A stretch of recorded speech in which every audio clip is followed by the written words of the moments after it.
Welcome back to the Army Matters, the Not-So-Newlywed Game. I'm your host, Carrie Varohakis, and let's get back to finding out how much today's couples know about each other. Okay, let's start this round with our two contestants, Lieutenant Colonel Brad Cooper and his wife, Heather. Are you both on the same page after so many years of marriage? You're gonna make me sleep on the couch tonight. Let's talk about your first date. Brad, do you remember what it was? And what did Heather wear? Okay, so our first date, because we were high school sweethearts back in 1996. Aww. I don't recall what she was wearing, but I remember we went to go see G.I. Jane, and I took her to Applebee's when Applebee's was a thing back in the day. But this is all back in around May, spring time frame of 1996. Okay, let's go over to Heather. Is he right? I think so. I don't know if I remember. I do know he asked me out a couple of times and he got told no. And then he befriended me and then asked me out again, and I'm like, okay, I'll go out with you. I just kept wearing her down. That was the thing. But I think it was Applebee's. Now, we're from Georgia, so Applebee's was a thing. Hey, no free promo on this show. But if anyone at home is interested, contact us at podcast@ausa.org. All right, final question. Brad, what is Heather's favorite song? Heather's favorite song? Man, now you put me on the spot. I'm horrible with this. Let's see if Heather can sweep in for the win here. Heather, Brad's favorite song? Anything by the band Kiss. So, our wedding song is Marvin Gaye, You're All That I Need. Aww. Yeah, we could do a sad song. I was like, nobody's crying at my wedding. Nope. We had a very military wedding, too. 12 swords and everything. Hit me on the butt, said, welcome to the Army. Well, not only were you welcome to the Army, Heather, but now you're welcome to the winner's circle here at Army Matters, the Not-So-Newlywed Game. Congratulations!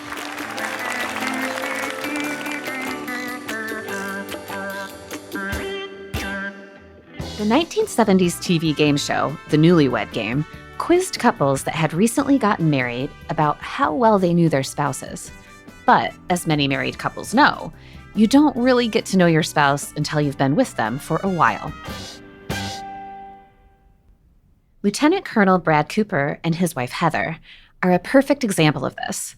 Married for 17 years, they've had to overcome many obstacles, including a very recent 2-plus-year command tour for Brad in Korea.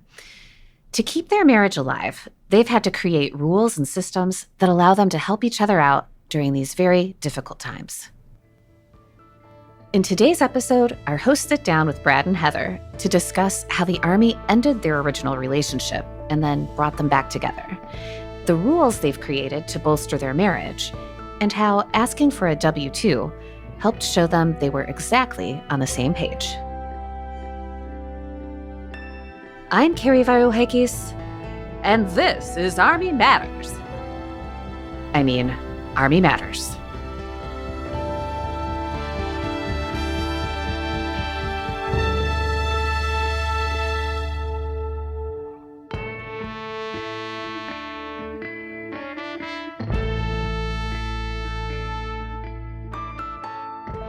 This month, AUSA celebrates its 75th anniversary. So I walked through the halls of our office to find someone to talk to about it. Everyone was busy prepping for our upcoming conferences, talking to chapters, and organizing our education events. But eventually, I found someone who had nothing to do. Bob Brown. I'm a General, United States Army retired, and I'm President and CEO. I'm very proud to be President and CEO of the Association of the United States Army. Just kidding. He was actually pretty busy. But I went in anyway and asked him about the original purpose of the organization. The United States Army created AUSA 75 years ago. They realized they needed a voice to speak for the Army. we're fighting for the Army every day and educate, inform, and connect. Connect America with our Army, educate within the Army and outside the Army, and keep people informed and everything going on, and are really a voice for the Army. Yeah. What would he say has been the highlight of his term as president? I think it's when we hit 1 million members, it just was such a team effort. 8 years ago, we only had 65,000 members, and then we were up to about 280,000 about 5 years ago. We came up with a whole bunch of innovative ways, and we grew to over 1 million. We hit 1 million members, and it was just like the whole team had pitched in to get there, and people had great ideas and worked hard. So it was really kind of a neat moment. We celebrated it, and just to thank the people that came up with these great ideas and to see it. And if he had to bake a birthday cake for AUSA, what would it be? Well, I wouldn't bake it. I'd just get a Army ration cake out of the meals ready to eat. They aren't very good, but that would be appropriate, like what the soldiers eat in the field. We'd have to add a little rain, a little cold to make it realistic, and then eat that delicious meal ready to eat cake, yeah. And finally, I asked him a very, very important question. Which host does he like more, Dan or Les? They're better together. They're great together. And they're both phenomenal. And they keep asking me for like a company car or something, I'm like, oh my gosh, unbelievable. But they do a great job. I told him, of course, that the correct answer should have been me. Thanks to General Brown for sitting down with me, and happy birthday, AUSA.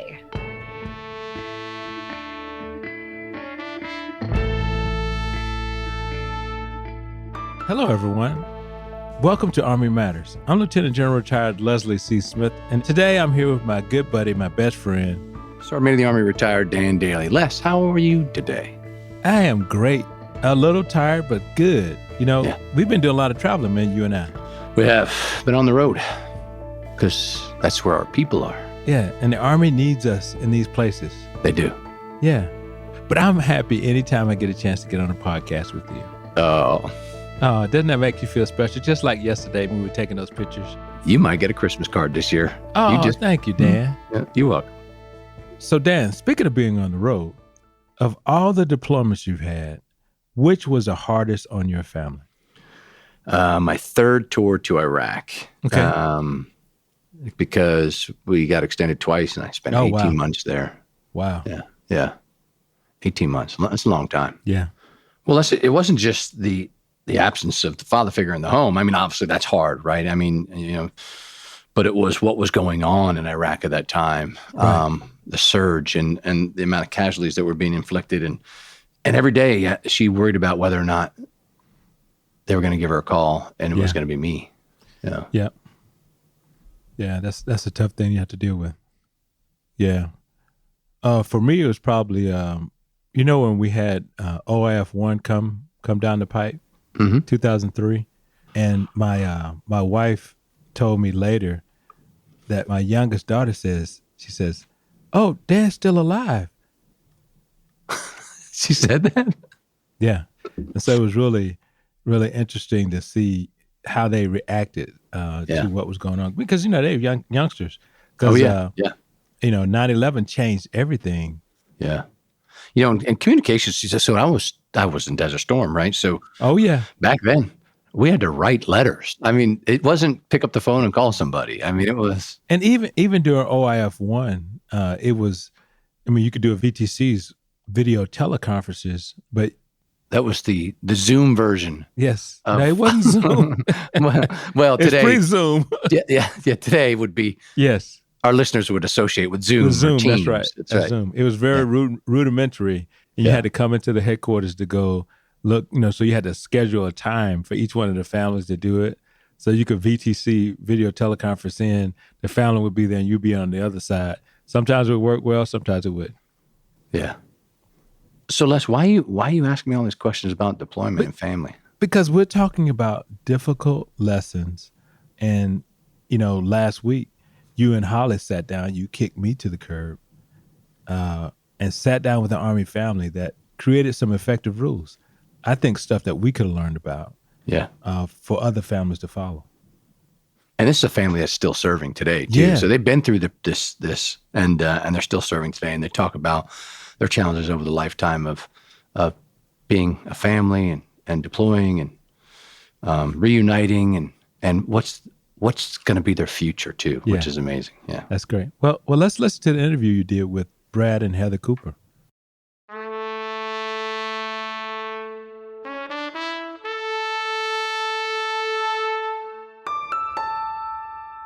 Hello, everyone, and welcome to another episode of Army Matters. I am your co-host, Sergeant of the Army Dan Dailey, and I got some great news for our listeners today.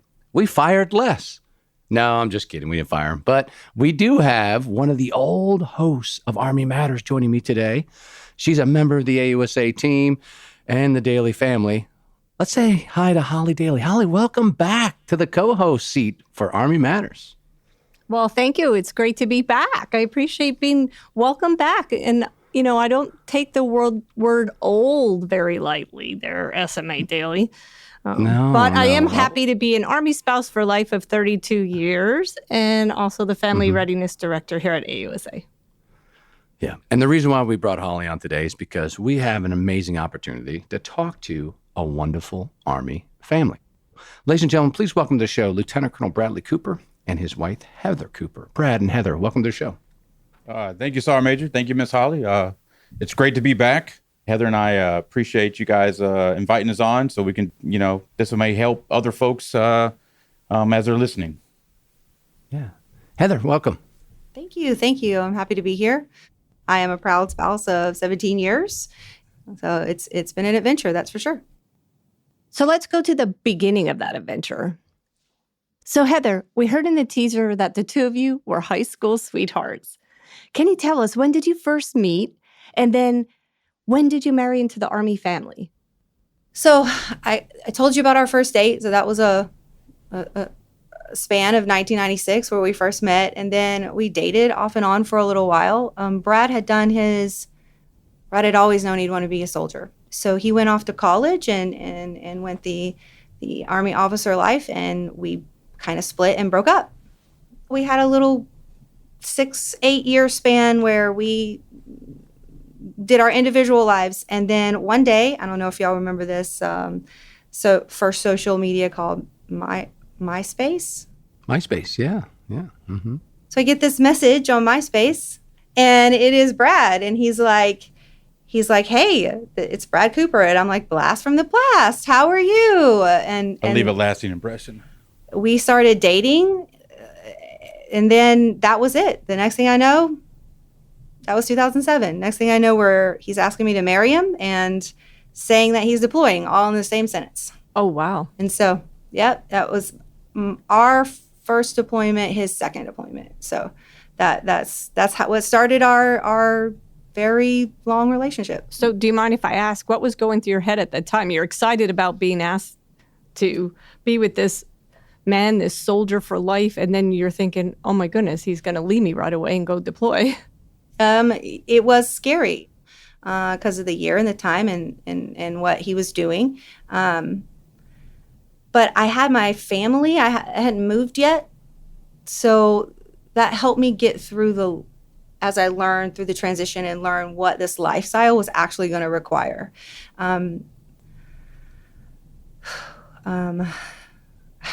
It was so long. We've been through so much since then. I can't even remember what was going on through my mind. What was your first thought when Dan told you he had to deploy?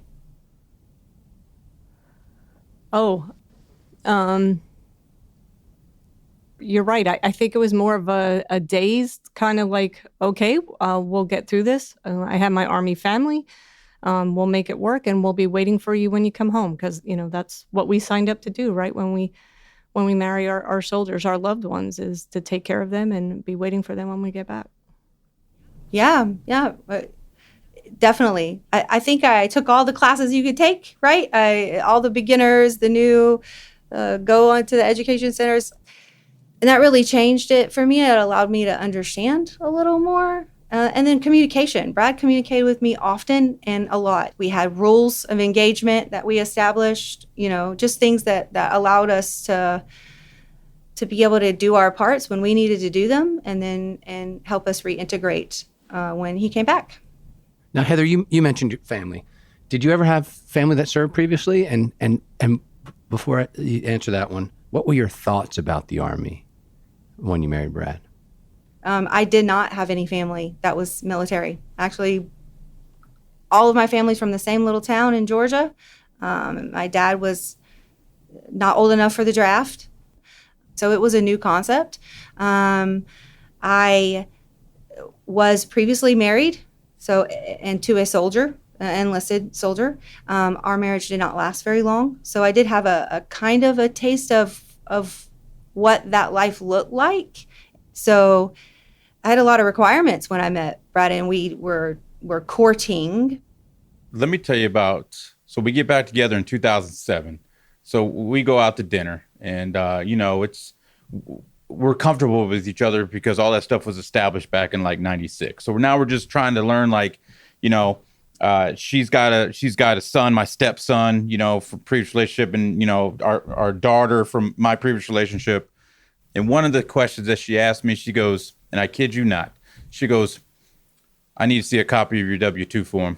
And I was like, what? I thought she was joking, but she's like, no, I'm serious. She's like, because if we're going to continue to last this, I got to make sure things are stable. And I'm not saying that she was trying to be like a gold digger or anything like that, but she was looking out for herself because she had a son, and, she was really looking at the long-term benefits of it. Like, what is in it for me if I want to decide to stay with this man? But I just thought it was funny, and I thought, we joked about it and everything like that, but she was having a little bit of seriousness of that too. I never had to show her my W-2, because now she knows everything about me. So you have to understand it came from a hard time. Like, there was a hard time. 2008 economically was hard. And so making sure that everything was good was part of my end game, because marriage is serious. I didn't want to do it again. I only wanted to do it one more time, and I wanted it to be forever. So hard questions have to be asked. Yep. Brad, if it makes you feel any better, Holly takes my pay stubs every weekend. I don't even get to look at them. Heather does the same thing. Sorry, Midge. Does the same thing. Bradley, I'm gonna pull a thread on something you mentioned. So let's talk about your deployments. Not the 2 years you were in Korea recently. We're going to talk about that separately. But tell us a little bit about your deployments. What that separation was like for you and the family, and what you were doing during those deployments. So I've done 3 deployments. First deployment was pretty easy. I was the aide de camp for General McQuistion, and that was a 15-monther. We were in Kuwait, between Kuwait and Iraq, mainly in Kuwait. That was a cool kind of deployment right there, and I almost got the red carpet treatment because I'm an aide for a GO. Yeah. Then I went to captain's course, and then immediately HRC said, "Hey, we need to fill these military transition teams." At the time in 2008, 2009, and they were short logistics officers. And so waived my dwell time and went on a transition team. And that's when Heather and I started getting back together. And that was a 12-monther. And now having somebody take over everything for me, like I gave her the keys to everything. I gave her my car. I gave her my the passwords to my bank account. I had my mail forwarded to her house. And we weren't even married yet. So I'm putting a lot of trust into her because as she said it before, I literally asked her to marry me a week before I got on the plane to go to Iraq. Good timing, Brad, by the way. Great timing. Yeah, it's great timing. It's probably just, I don't recommend that to anybody, but at the time, I had my daughter, and I was kind of doing the virtual dad type thing with my daughter and not really getting to see her as much. And then also helping Heather raise my stepson, or our son now. She took care of everything back on the home front so I could concentrate on what my mission had to be, which was train the Iraqi army, and my specialty, logistics, and kind of help them through their integration as well too. And then on top of that, we're doing patrols for high value targets. We're doing patrols for caches, just kind of being in the thick of things near Sadr City and Hussein over there by Tajik. As you know, Sergeant Major, it was dangerous over in that side of the country. But she helped me keep focus on what the mission I had to do so I can come home to her. Now, Brad, let's talk about your recent experience as a battalion commander in Korea. First, can you tell us what you did there? But secondly, try to describe to us how hard it was to be away for over 2 years. I got selected for command. I didn't know what type of command I was going to be taking. And I got selected to be the 194th Division Sustainment Support Battalion Commander in 2nd Infantry Division over in Camp Humphreys. And it was funny because we were waiting on the list to come out, and Heather's like, anything but Korea. She jinxed it. She jinxed it. Yeah. And I was like, I don't know. So I kind of knew when the list came out. So I delivered it at a bad time. Like, we're sitting around the dinner table, and our rule at the dinner table is no cell phones. And we've been keeping that rule for years since we've been married. And so we're just talking about our day, talking with the kids. And this is like in the mix of COVID. You know, Heather's essential at the time because she's going to work at this veterinarian office. And I'm at home, you know, doing the teleworking thing on the talent management task force. And I'm like, hey, I got my assignment today.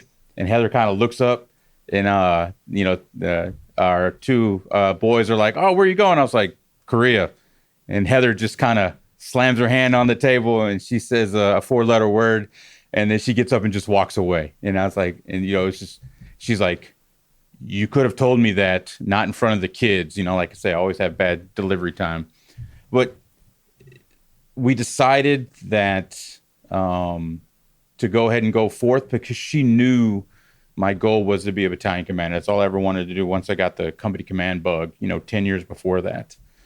So she really, truly supported me. I know she swallowed a lot of her opinions and stuff, but we knew that it was going to be a hardship on both ends. And it really didn't hit me till about probably 14 months into command that my family is more important than the Army. And I know that's a shocker to say that on AUSA, but it truly is, because your family is going to be there after the Army is done with you. Mm. And humans, I truly believe, like, humans are not meant to be alone. Like, we have to have some type of companionship. Yeah, we're herding animals. We are. Yeah, we are herd animals. Absolutely. Yeah. And it took Korea to really, like, I missed my friend. I missed my best friend. But it was tough. Like I said, it was different from a deployment, because you know that your spouse is coming home in 9 months or 12 months and stuff. But 24 months in total. Command was actually 25 months. But yeah, very, very challenging. And then I honestly hated the weekends because I was not staying busy. I literally had to force myself to get out and either go do some PT or get out and go explore Korea or go to the PX or something. And I just wanted the weekends just to be over with, because I was nonstop Monday through Friday doing training events and so on and so forth. And that just kept me busy. But it was rough, Sergeant Major. It really strengthened our relationship of what we want more in our lives after the Army.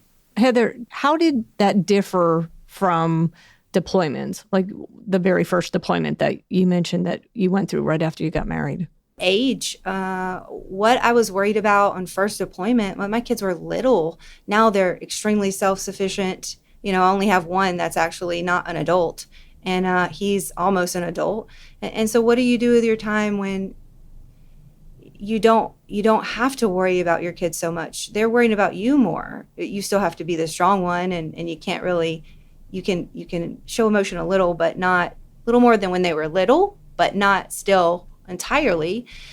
It's just different because you're lonely. I was lonely. I was a lot more lonely this route for the 24 months than I was on a deployment. Because a deployment, you had the camaraderie. There was, sometimes they don't come home. And we all know that. And you had that. So every time you got to speak to them was amazing.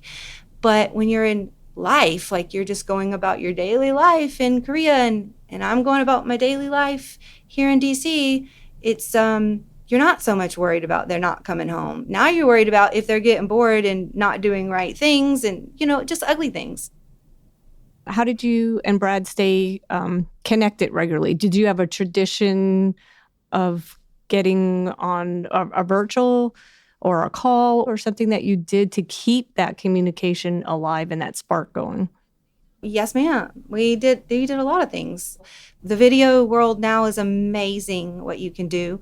It's not so much you can do that when you're deployed either, right? Because you're a soldier on a mission. You might not always have the time that you do at breakfast that he had for us. So he would eat breakfast and we would eat dinner and post him up there like, his head is over there on the computer at his flat chair. daddies, right? We also quarterly would meet each other somewhere. So I would, for a week. And so I got to visit Vancouver and Whistler, and we got to go to Korea. We got to meet up in Maui for a week. Was that expensive and hurtful to our pockets? Yes. But we have an amazing family friend that said, Heather, you have a lifetime to pay that off. Yeah.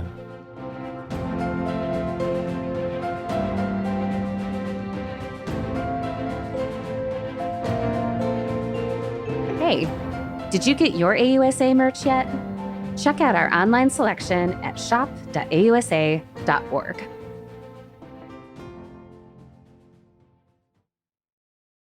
The Medal of Honor is the highest military decoration in the United States. This medal is for the men who went down that day.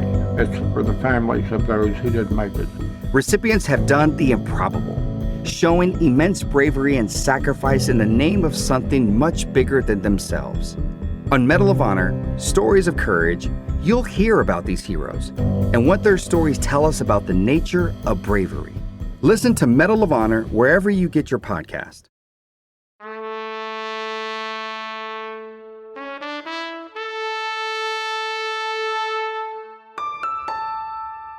Welcome back to Army Matters. Now, Brad, I want to talk about rules. What sort of rules have you and Heather set up while you were on deployment and while you were in Korea? Yeah. So one of our rules was one that we established when we first got married was, we can't spend anything over $500. We had that rule. We had that without asking. Without asking. Without asking the other, unless it's groceries, because we all know how groceries are. Yeah. We're feeding for a family of 4, sometimes 5. Yeah, we were enlisted, so our limit was like 150. Oh, it started off with 50, and then I gradually got to go 100. Yeah. One other rule, because when we got to DC, like Heather and I always gave each other a 90-day grace period. So I'm going into a new job, and that 90-day grace period gives us time to establish our battle rhythm at work. And we just, so I can come home late, not too late. Obviously, I got to communicate, hey, I'm not going to be home for dinner. And Heather would do the same thing. She just recently started a new job, and she's past the 90-day mark, but she asked for a little bit of an extension because, her job is pretty demanding. There's always exceptions to policies, sir. There's always exception to policies. There's always exception to policy. And then one that Heather established like day one of our marriage, even when we were dating, was leave your boots at the door. And that's because when you're home, you're home. Let me explain that, because sometimes you can't not bring work home. So what that means is, though, you can't come in and treat me like a soldier. Because me and the family we are not soldiers. We do not work for you. And so I need you to leave the knife hand soldiering or boots at the door. When you come in, your demeanor should be different. And until it can be, and I understand that maybe sometime it can't be, because you got to be in a headspace where you got to be, but you're going to have to leave and come back when your boots are off. So that was just my rule is sometimes a soldier has to stop. I don't think I've ever treated my family like my soldiers. I don't think I never did that. I'm sure Holly has stories. I have the right to remain silent. Plead the fifth. These are great last year. Holly and I had similar things. And that's, I think that's just an amazing story that our families need to hear is, hey, there's hardships, but this is how you deal with it. And this is how you cope. And you set expectations for each other. They're going to happen. And in saying that, if you had to go back, or you could go back, Would you change anything during that relationship bonding or development? Because that's what we're all still developing our relationships as we continue on with our marriages.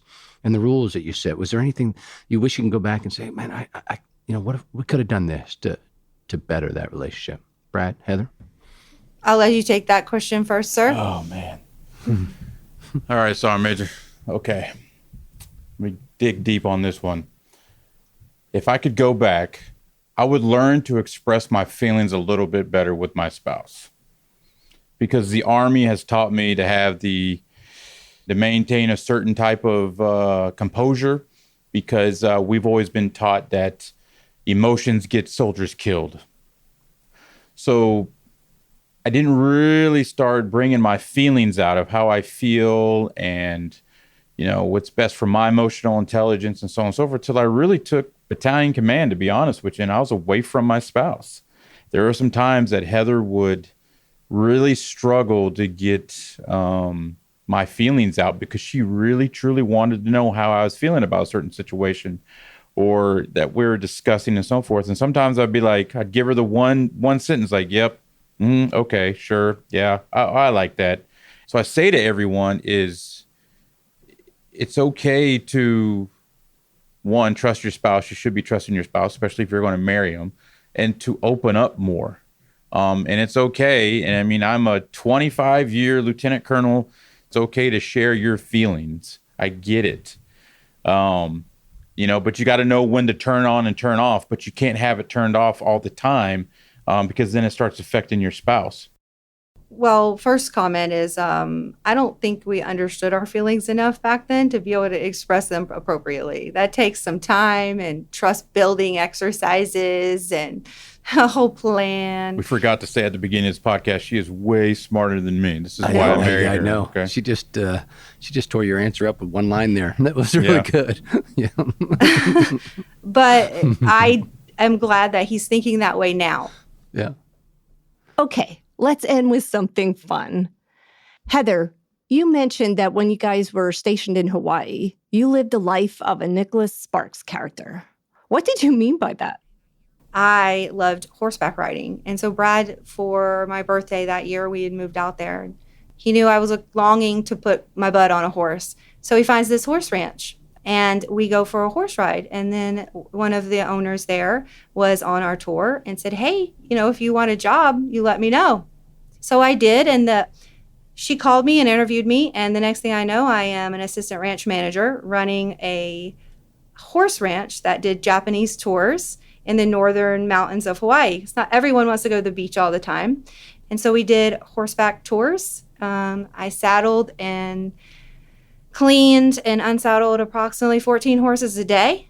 And I love this job. We're in Hawaii and all you can see is these beautiful waters because we're so high. They're 3,000 or however many feet in the sky, right? Looking over at it all. And it just pours rain every day. And it's like you're on this horse and you're in the rain. And I'm like, this couldn't be more than a Nicholas Sparks book every single day. Yeah, that's amazing life about the Army. Doors open no matter where you live. Yeah. You got to be willing to open them. We could have both of you guys on and talk for hours and hours and hours. Unfortunately, we're running out of time, but I just want to tell you thank you. Thanks, Brad, for your incredible service. Thanks for being an AUSA fellow, and ma'am, thanks for keeping that man in check for so long. And you know what? You keep pushing him because you deserve your way of life. That's right. Oh, thank you. Thank you. You keep pushing him. Thank you. All right, team. Well, thanks for being on the show. Thanks for having us. Thank you. Are you ready to take the next step in your personal and professional journey? Through the Enhance Your Life certification and degree program, AUSA members and military professionals can access professional development courses, certifications, and credentials, all at a discounted rate. Whether you're looking to level up your current role or prepare for what's next, the Enhance Your Life program is designed to help you do exactly that, on your time and at your pace. Invest in yourself, empower your future.